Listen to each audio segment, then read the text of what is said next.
ओम नवकुल नागाय विद्महे विषदंताय धीमहि तन्नो सर्पः प्रचोदयात्। मैं हूँ वामिका और आप सभी का हमारे चैनल आध्यात्मिक सागर में हार्दिक स्वागत है। आज नाग पंचमी के शुभ अवसर पर आप सुनेंगे नाग पंचमी की पौराणिक कथा। भविष्य पुराण के अनुसार सुमंतु मुनि पांडव वंशी राजा शतानीक को धर्म का ज्ञान देते हुए बोले, हे राजन, अब मैं आपके समक्ष पंचमी कल्प का वर्णन करता हूँ। पंचमी तिथि नागों को अति प्रिय होती है और उन्हें आनंद प्रदान करती है। नाग पंचमी के दिन नागलोक में विशेष उत्सव मनाया जाता है। जो व्यक्ति पंचमी तिथि के दिन नागों को दूध से स्नान करवाता है, उसके कुल में वासुकी, तक्षक, कालिया, ऐरावत, करकोटक, धनंजय आदि बड़े बड़े नाग अभय दान प्रदान करते हैं।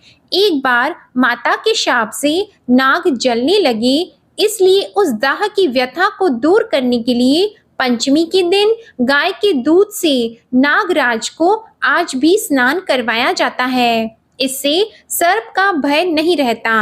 तब राजा ने पूछा, महाराज, नाग माता ने नागों को शाप क्यों दिया था और फिर वह कैसे बच गए? कृपा करके विस्तार से बताइए। तब सुमंतु मुनि ने कहा, प्रजापति दक्ष की पुत्री कद्रु और विंता थी। दोनों कश्यप ऋषि को ब्याही हुई थी। एक बार कश्यप मुनि ने प्रसन्न होकर अपनी दोनों पत्नियों को वरदान मांगने को कहा। तब कद्रु ने एक सहज पराक्रमी सर्पों की माता बनने की प्रार्थना की और विंता ने केवल 2 पुत्रों की माता बनने की इच्छा जाहिर की। तब कश्यप मुनि ने उन्हें वरदान दे दिया और विंता ने 2 पुत्रों को जन्म दिया, जिसमें से एक पुत्र सूर्य भगवान के रथ का सारथी अरुण बना और दूसरा पुत्र भगवान श्री हरि विष्णु जी का वाहन गरुड़ था। एक बार राक्षसों और देवताओं ने मिलकर समुद्र का मंथन किया। उस समय समुद्र से एक श्वेत उच्च शर्वा नाम का घोड़ा निकला। उसे देखकर नाग माता कद्रु ने अपनी सौतन विंता से कहा, देखो, यह घोड़ा कितना श्वेत है, परंतु इसके बाल काले दिख रहे हैं। तब विंता ने कहा, न तो यह घोड़ा सर्वश्रेष्ठ है और ना ही काला है। यह सुनकर कद्रु बोली, तुम मेरे साथ शर्त लगाओ कि यदि मैं इस घोड़े के बालों को काले रंग का दिखा दूं, तो तुम मेरी दासी बन जाओगी, और यदि मैं इसे नहीं दिखा सकी तो मैं तुम्हारी दासी बन जाऊंगी। तब विंता ने इस शर्त को स्वीकार कर लिया और यह तय किया गया कि दूसरे दिन दोनों बहनें उड़कर जाएंगी और उच्च शर्वा के रंग की जांच करेगी। तब कद्रु ने अपने पुत्र नागों को बुलाकर सारा वृतांत बताया और कहा, पुत्रों, तुम घोड़ों के बालों के समान सूक्ष्म होकर उच्च श्रवा के शरीर पर लिपट जाओ, जिससे यह काले रंग का दिखाई देने लगे और मैं अपनी सौतन विंता को जीतकर अपनी दासी बना सकूं। माता के ऐसे वचन सुनकर नागों ने कहा, माँ, हम यह छल नहीं करेंगे, फिर चाहे तुम्हारी हार हो या जीत हो। छल से जीतना अधर्म है। पुत्रों के वचन को सुनकर कद्रु ने क्रोधित होकर कहा, तुम सभी मेरी आज्ञा नहीं मानते, इसलिए मैं तुम्हें शाप देती हूँ। पांडव वंश में उत्पन्न राजा जन्मेजय जब सर्प सत्र करेंगे, उस समय तुम यज्ञ की अग्नि में जल जाओगे। इतना कहकर कद्रु चुप हो गई। माता के शाप से घबराकर कुछ नाग सूक्ष्म रूप बनाकर उच्च श्रवा घोड़े की पूंछ से चिपक गए। अगले ही दिन कद्रु विंता के साथ उस समुद्र को लांघकर उच्च श्रवा घोड़े के पास चली गई और सांपों के लिपटे होने के कारण घोड़े की पूंछ काली दिखने लगी। इसलिए विंता को कद्रु की दासी बनना पड़ा। कुछ नाग अपनी माता का शाप सुनकर बहुत घबराई और वासुकी को साथ लेकर ब्रह्मा जी के पास पहुंच गए और ब्रह्मा जी को सारी बात बताई। इस पर ब्रह्मा जी ने कहा कि वासुकी, तुम चिंता मत करो, तुम मेरी बात सुनो। यायावर वंश में एक बहुत बड़ा तपस्वी जरत्कारु नाम का ब्राह्मण उत्पन्न होगा। उसके साथ उसी के समान नाम वाली अपनी बहन जरत्कारु का विवाह कर देना और वह जो भी कहे उसका वचन स्वीकार करना। फिर उनका आस्तिक नाम का विख्यात पुत्र उत्पन्न होगा। वह जन्मेजय के सर्प यज्ञ को रोक देगा और तुम्हारी रक्षा करेगा।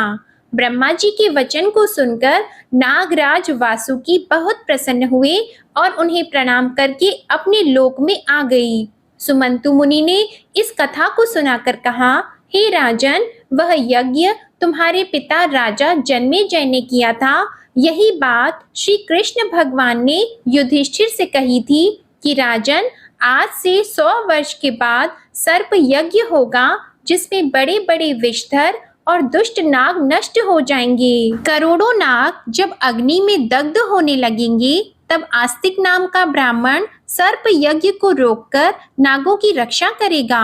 ब्रह्मा जी ने पंचमी के दिन यह वरदान दिया था और आस्तिक मुनि ने पंचमी को ही नागों की रक्षा की थी। इसलिए पंचमी तिथि नागों को बहुत प्रिय है। श्रावण शुक्ल पंचमी के दिन भक्ति पूर्वक नागों की पूजा करें और पंचमी को विशेष रूप से दूध और खीर आदि से उनका पूजन करें। इस दिन घर के मुख्य द्वार के दोनों ओर गोबर के द्वारा नाग बनाएं।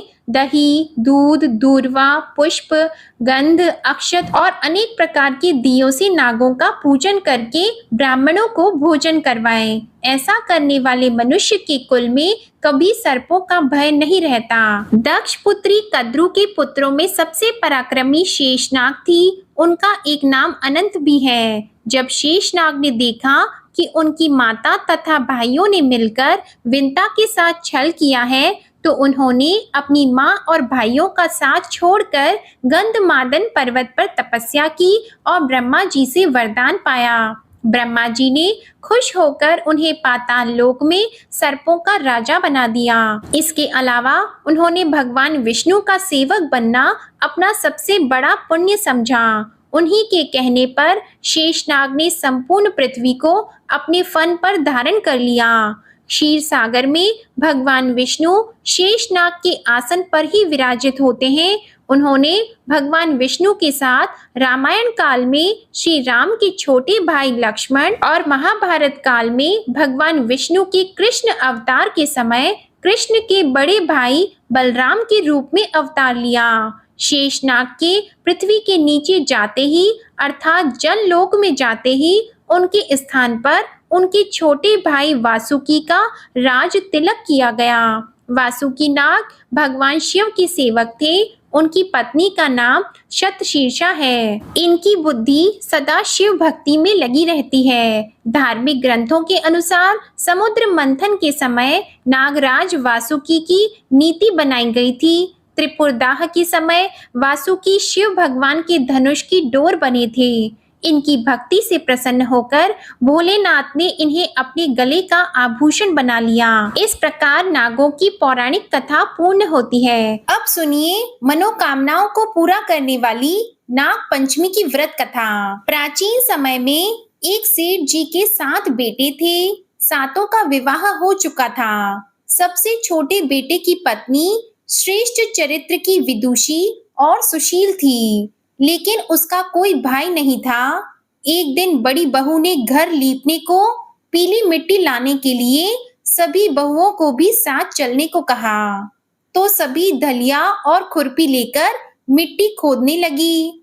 जिस जगह पर वह मिट्टी खोद रही थी वहीं पर एक सांप निकला, जिसे बड़ी बहू खुरपी से मारने लगी। यह देखकर छोटी बहू ने उसे रोकते हुए कहा कि इसे मत मारो, यह बेचारा तो निरपराध है, इसने कुछ भी नहीं किया।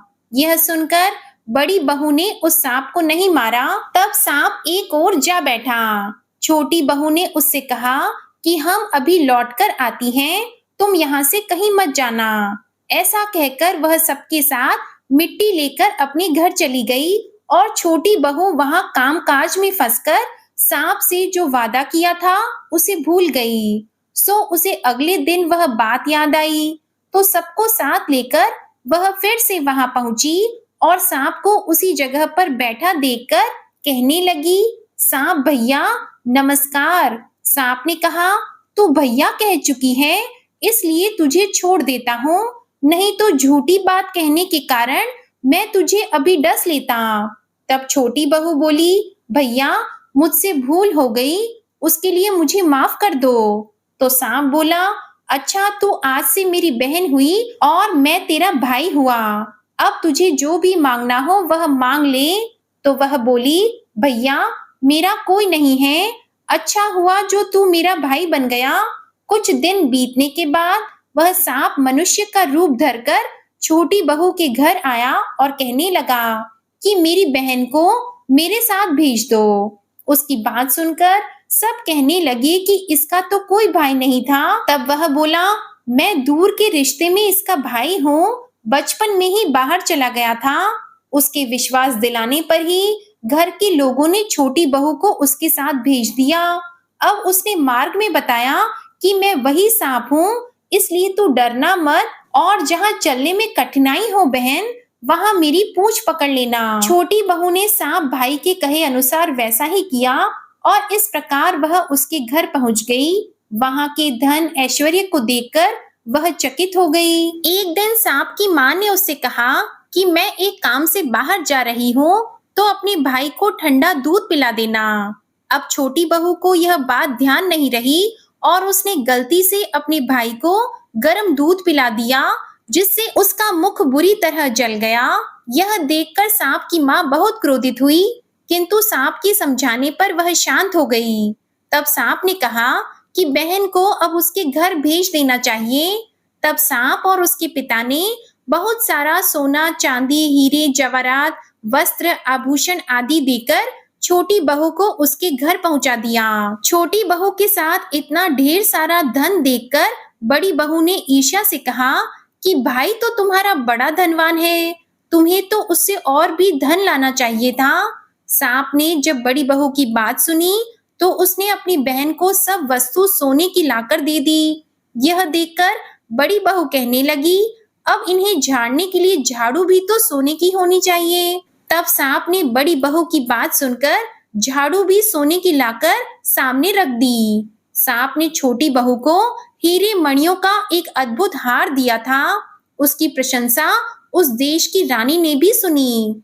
तब वह राजा से बोली कि सेठ की छोटी बहू का हार यहाँ मेरे पास होना चाहिए। राजा ने मंत्री को हुक्म दिया कि उससे वह हार लेकर शीघ्र उपस्थित हो। तब मंत्री ने सेठ जी के पास जाकर कहा कि सेठ जी, महारानी जी छोटी बहू का हार पहनेगी, वह हार उससे लाकर मुझे दे दो। सेठ जी ने डर के कारण छोटी बहू से हार मंगाकर मंत्री को दे दिया। छोटी बहू को यह बात बहुत बुरी लगी। उसने अपने सांप भाई को याद किया और उसके आने पर प्रार्थना की कि भैया, जो हार तुमने मुझे दिया था, रानी ने वह हार मुझसे छीन लिया है। तुम कुछ ऐसा करो कि जब वह हार उसके गले में रहे तब तक के लिए सांप बन जाए, और जब वह मुझे वापस लौटा दे तब फिर से हीरे मणियों का हो जाए। सांप ने अपनी बहन की बात को सुनकर ठीक वैसा ही किया। जैसे ही महल में रानी ने वह हार पहना, वह सांप का बन गया और यह देखकर रानी चीख पड़ी और रोने लगी। यह सब देखकर राजा ने सेठ के पास खबर भेजी कि छोटी बहू को तुरंत भेजा जाए। सेठ जी डर गए कि अब राजा न जाने क्या करेगा। वह खुद छोटी बहू को साथ लेकर महल में राजा के सामने उपस्थित हो गए।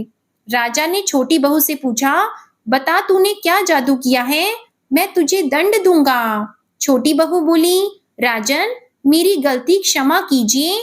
यह हार तो ऐसा ही है कि मेरे गले में हीरे और मणियों का रहता है, दूसरे के गले में सांप बन जाता है। यह सुनकर राजा ने वह सांप बना हार छोटी बहू को देकर कहा, अगर तुम सच कह रही हो तो अभी पहन कर दिखाओ। छोटी बहू ने जैसे ही वह हार पहना, वह तुरंत पहले जैसे ही हीरे और मणियों का हो गया। यह देखकर राजा को उसकी बात का विश्वास हो गया और फिर राजा ने प्रसन्न होकर उसे बहुत सी मुद्राएं भी पुरस्कार में दी। छोटी बहू अपना हार और उन सभी मुद्राओं सहित वापस घर लौट आई। उसके धन को देखकर बड़ी बहू ने ईर्ष्या के कारण उसके पति को सिखाया कि छोटी बहू के पास कहीं से धन आया है। तब यह सुनकर उसके पति ने अपनी पत्नी को बुलाकर कहा, सुनो, ठीक ठीक बताओ, यह धन तुम्हें कौन लाकर देता है? छोटी बहू अपने सांप भाई को याद करने लगी। ठीक उसी समय सांप ने वहां प्रकट होकर कहा कि अगर तुम मेरी धर्म बहन के आचरण पर संदेह प्रकट करोगे तो मैं तुम्हें डस लूंगा। यह सुनकर छोटी बहू का पति बहुत प्रसन्न हुआ और उसने तब सर्प देवता का बड़ा सत्कार किया। मान्यता है कि उसी दिन से नाग पंचमी का त्योहार मनाया जाता है और स्त्रियां सांप को भाई मानकर उसकी पूजा करती हैं। नाग पंचमी की तीसरी पौराणिक कथा के अनुसार एक नगर में एक सेठ जी रहते थे। उनके 7 बेटे और 7 बहुएं थीं। इन 7 बहुओं में से 6 बहुओं के तो पीहर थे, लेकिन 7वीं बहू का पीहर अर्थात मायका नहीं था। जब वह गर्भवती हुई तो उसे घेवर खाने की बड़ी इच्छा हो रही थी। उसका पीहर तो था नहीं, तो उसने घर में रखा हुआ एक घेवर चुराया और पानी भरने चली गई। वहां जाकर पेड़ के नीचे घेवर रख दिया और सोचने लगी कि पानी भरकर आराम से यह घेवर खा लूंगी। जब वह पानी भरकर घेवर लेने गई तो जहां पर उसने घेवर रखा था वह घेवर वहां नहीं मिला। उस पेड़ के पास एक बांबी थी, उसमें एक नागिन रहती थी। वह नागिन भी उस समय गर्भवती थी। घेवर को देखकर नागिन की इच्छा उस घेवर को खाने की हुई और उसने घेवर खा लिया। उस नागिन ने सोचा कि अगर साहूकार की बहू मुझे गाली देगी तो मैं उसे डस लूंगी और अगर कुछ नहीं कहेगी तो इसे बिना पीहर की को पीहर दिखा दूंगी। साहूकार की बेटे की बहू ने कहा कि शायद कोई मेरे जैसी ही होगी जिसने यह घेवर खा लिया होगा।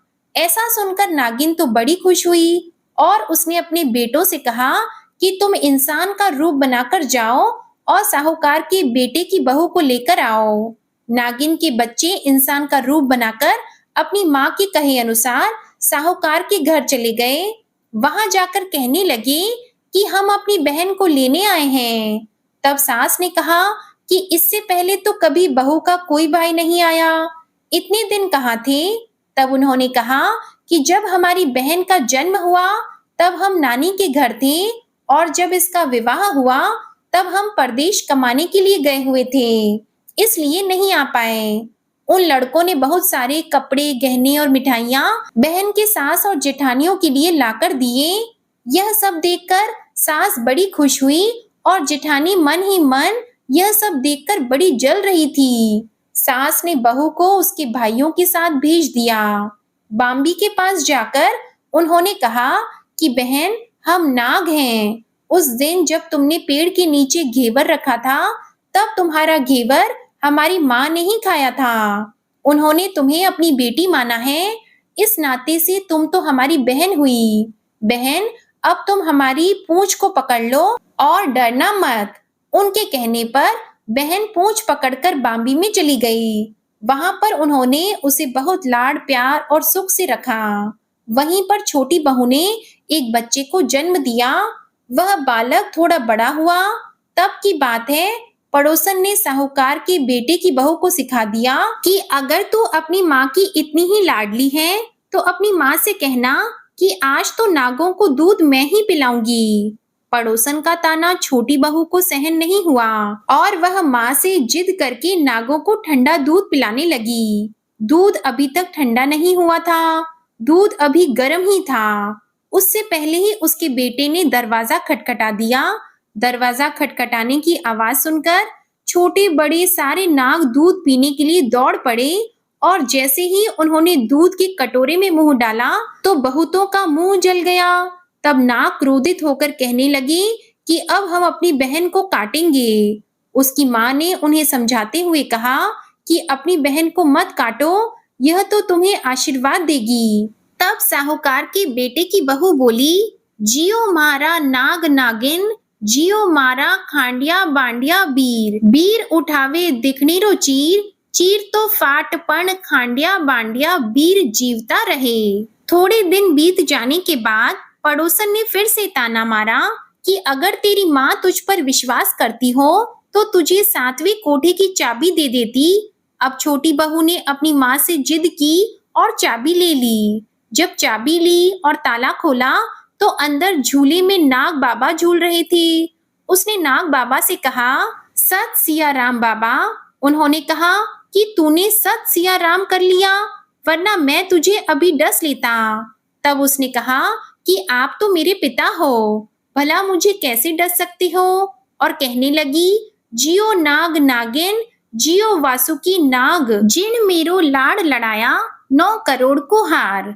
नाग देवता ने यह बात सुनते ही उसे 9 करोड़ का हार दे दिया। माँ ने अपने बेटों से कहा, बाई तो अब बड़े घरों में हाथ डालने लगी है, उसे घर पहुंचा दो। नागों ने साहूकार के बेटे की बहू को बहुत से कपड़े गहने दिए और वापस उसके ससुराल पहुंचा दिया। थोड़े दिनों के बाद ही उसका बालक झाड़ू तोड़ रहा था। ताई ने कहा, झाड़ू मत तोड़, इतना ही तोड़ने का शौक है तो तेरे नाना नानी के यहाँ से लाया होता। यह ताना सांपों ने सुन लिया और जाकर माँ से कहा। तो माँ कहने लगी, 2 झाड़ू सोने की बनवाओ, 2 चांदी की बनवाओ और दे आओ। ताइयां देखकर जल गई और कहने लगी, इसके तो ताने मारने से भी धन बढ़ता है। अब कुछ दिनों के बाद ही छोटी बहू का बालक गेहूं बिखेर रहा था। ताई ने फिर ताना मारा, गेहूं बिखेरने का शौक है तो नाना मामा से ले आता, हमारे यहाँ तो मत बिखेर। सांपों ने सुन लिया और जाकर अपनी माँ से कहा। तो माँ ने कहा, बेटा 2 बोरी दाने सोने के घड़ाओ और 2 बोरी दाने चांदी के घड़ाओ और दे आओ। ताइयां और जल गईं। देखकर कहने लगी, इसे ताने मत मारो, छोटी बहू को तो ताने मारने से भी इसका धन बढ़ता है। अब छोटी जेठानी लकड़ी लेने गई। जहाँ पर वह लकड़ी लेने गई वहां पर सांप बैठा हुआ था। उसने सोचा, सबसे छोटी को पहले भेजना चाहिए, सांप उसे खा जाएगा तो सारी मुसीबत ही मिट जाएगी। अब छोटी बहू लकड़ी लेने गई तो वहां सांप बैठा हुआ था।